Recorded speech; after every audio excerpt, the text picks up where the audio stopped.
Hey guys, let's get more news about Warriors, but first, don't forget to subscribe and leave your like. Warriors Steve Kerr drops eye-opening Stephen Curry, Caitlin Clark comparison. There will always be a once-in-a-generation player who will redefine a league, whether it is the NBA or WNBA.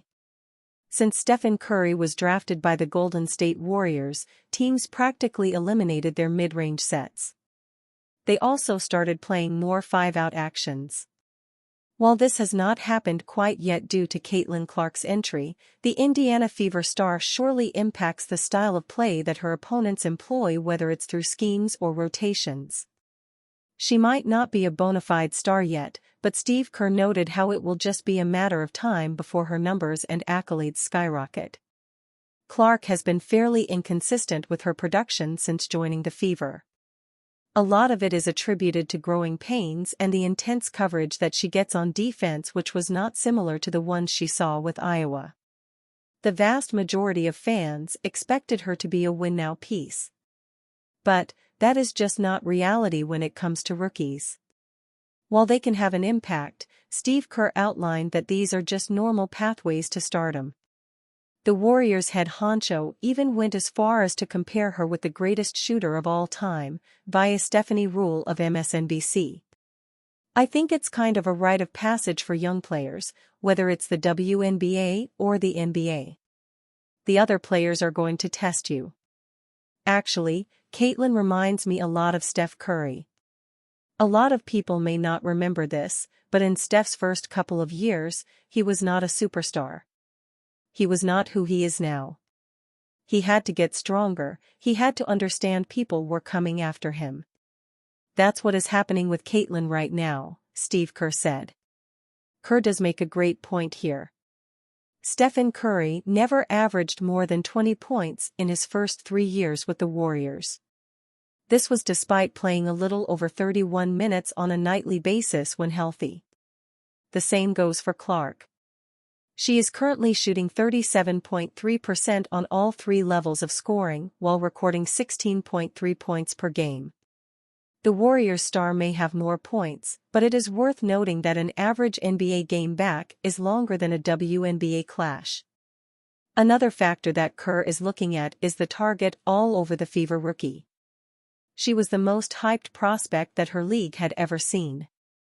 It meant that coaches scouted her quite a lot. It comes to no one's surprise that airtight defense is played against her in single coverage and blitzes come her way when she crosses half-court. Regardless, the Warriors' head honcho still sees her in such a great light despite these early setbacks. I think it's all in the name of competition. She's handling herself beautifully. She's an amazing player, but like every college player who comes into the WNBA or the NBA, it takes time. They've got to get stronger, more used to the contact, the physicality, the athleticism. So she'll be fine, and I think everything she's going through right now is just all part of being a pro, he added. There are a lot of adjustments to be made throughout her career. But Curry never reached his first All-Star nod since his 5th year either. So, she has a lot of time to grow and might even outpace the Warriors legend's career. Nick Young says Stephen Curry cried after Game 3 of 2018 Finals because he knew he lost Finals MVP to Kevin Durant. Nick Young says Stephen Curry cried after Game 3 of the 2018 NBA Finals between the Golden State Warriors and Cleveland Cavaliers because he knew he lost the Finals MVP award to Kevin Durant. The Warriors beat the Cavaliers by 8 points in Game 3 to take a 3-0 lead. Curry finished with 11 points while shooting 3 of 16 from the field, while Durant had 43 points on 15 of 23 shooting.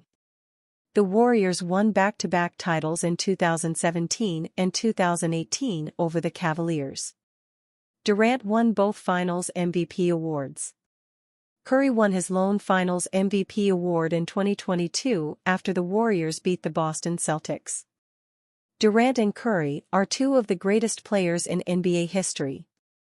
They have combined to win 3 MVPs, 6 championships, and 3 Finals MVPs. The Warriors went to 3 straight NBA Finals during the Durant-Curry era. Golden State lost the 2019 NBA Finals to the Toronto Raptors. Durant only played in Game 5 due to a leg injury. He tore his Achilles tendon in Game 5 and missed the entire 2019-20 season with the Brooklyn Nets. Durant has only won 2 playoff series since leaving the Warriors. He's been swept twice in the first round. Curry and the Warriors had a magical playoff run in 2022, winning it all, but they have struggled since then. Golden State lost to the Los Angeles Lakers in the second round of the 2023 playoffs and missed the postseason this year. Durant and Curry will be in the Hall of Fame one day. The 2 champions will be teammates again this summer during the Olympics.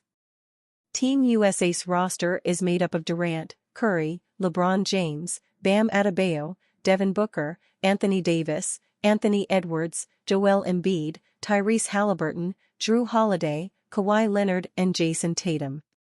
This is the first time that LeBron, Curry and Durant will play in the Olympics together. Key member of Warriors dynasty core linked to Knicks. Kevon Looney, a key member of the Golden State Warriors' last 3 championship runs, could land on the New York Knicks this offseason if they cut him loose, according to The Athletic's Fred Katz. Looney will be an option only if one of the Knicks' most dreaded free agent scenarios plays out. If Isaiah Hartenstein walks for a larger offer, especially considering New York is capped at how much it can pay the center, then the team needs a replacement. Looney could fill the void. He fits the Knicks vibe check. Looney is a rebounder first, one of the world's most ferocious on the glass. He finished 10th in the NBA in offensive rebound rate this past season. He's a physical presence down low and would arrive with championship experience, a member of 3 of the Warriors' titles, Katz wrote on June 11. The Knicks could use their mid-level exception to sign Looney if he hits the open market and offers him the playing time he had lost this season with the Warriors. Looney's future in the Bay Area is uncertain after he lost his regular rotation spot to rookie Tracy Jackson-Davis. His streak of consecutive games played ended at 290 during a March 8 loss to the Chicago Bulls this season. He received a DNP, did not play, in 8 of the Warriors' final 21 games. Looney averaged 4.5 points, 5.7 rebounds and 1.8 assists in a 4-year low of 16.1 minutes per game this season. Only $3 million of Looney's $8 million salary for next season is guaranteed. Getting bumped off the regular rotation might have signaled the end of his run with the Warriors. I think the likeliest situation is that he's cut, and he makes $3 million from them, and he's off looking for another spot, The Athletic's Tim Kawakami said on the Warriors Plus Minus podcast on June 6. The Warriors have explored trading for a new center ahead of last February trade deadline, according to The Athletic's Anthony Slater, which coincided with Looney's playing time shrinking when Draymond Green returned from his second suspension. The Warriors have explored the center market. Could Wendell Carter Jr. be obtained from the Orlando Magic? Atlanta's Clint Capella is reportedly available. Is Brooklyn's Nick Claxton worth the price it'd take to get him and whatever contract he'd command in free agency this summer? Slater wrote on January 30. With his future murky, Looney is in a wait-and-see mode, still hoping to remain with the team that drafted him but preparing himself for the inevitable. The ball isn't in my court, Looney said Draymond Green show on June 9. I don't have full control over my destiny, so I kind of have to play the waiting game, control what I can control. I've been here my whole career. I don't know nothing else. You always want to finish what you started and be somewhere for your whole career, but I've been in this business long enough to know that's not realistic. I'm preparing myself for whatever. My family's out here, the Bay's been great to me. They treat me like family, I grew up here. I haven't really thought about it too far. I'm trying to see what they're going to do first, before I push the envelope and see what I want to do. And you fan? What do you think of the situation of Kevon Looney? Leave your opinion in the comments.